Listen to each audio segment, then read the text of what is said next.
Something remarkable is seemingly happening in Washington right now, or at least that is what some Senate Republicans want you to believe. According to a new report from The Hill, a faction of the GOP is suddenly vowing to stand up to President Trump. Their line in the sand, blocking him from seizing Greenland by military force. Yes, you heard that correctly. We aren't talking about a town in the Midwest. We are talking about Greenland, the massive island in the North Atlantic, a sovereign territory and a NATO ally. If you haven't been following this closely, here is the reality.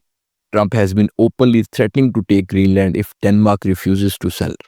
He's repeated it to the reporters, he's posted about it on Truth Social, and his administration is actually doubling down in meetings with Danish officials.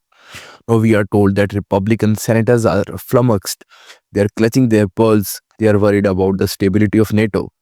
We even have Senators Tom Tillis and Lisa flying to Copenhagen to reassure Denmark that Congress will stop the president if he tries anything crazy. On paper, this looks bold. It looks brave. It looks like the return of checks and balances. But let's slow down for a minute. We have seen this movie before. This is the same party that has spent nearly a decade whispering their objections off the record, only to vote in lockstep when it actually matters. Notice how much of this current pushback is anonymous.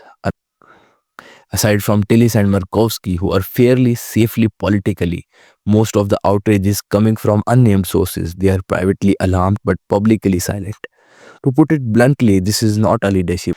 That is a political cowardice. We have to look at the track record. These are the same people who promised to rein in Trump during his first term.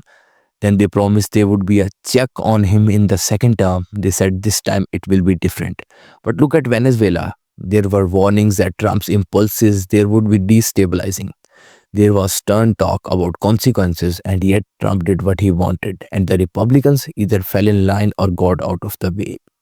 So forgive me if I don't take this sudden concern over Greenland too seriously as we enter year 2 of this second term. Even Mitch McConnell has stepped into the fray. He gave a speech on the Senate floor, which frankly was a bit strange and slurred, but his point was valid. He said seizing Greenland would re-incinerate NATO, damage our containment of Russia, and shatter trust with allies permanently.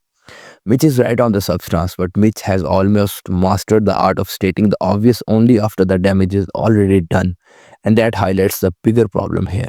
Republicans are acting like the problem is this one specific idea about Greenland. But Greenland isn't the problem. The source of the idea is the problem. This isn't a glitch, it's the system working as designed. We have a foreign policy being treated like a real estate deal, and the military force being treated like personal security. Sending a delegation to Denmark is a band aid. If Republicans were serious, the answer wouldn't be a field trip or an anonymous quote. The answer would be using their constitutional power to check the executive branch. So spare me the heroic framing unless they are willing to accept the political price of actually standing up to the president. This is just theater. Tillis is quitting. Markovsky has always been independent, but the rest, they are just trying to manage the chaos while keeping their hands down. This entire situation feels like we are the one bad day away from a serious international crisis that the GOP is important to stop. But I want to know what you think. Do you believe Tillis and Markovsky can actually stop this, or is this just a more political theater?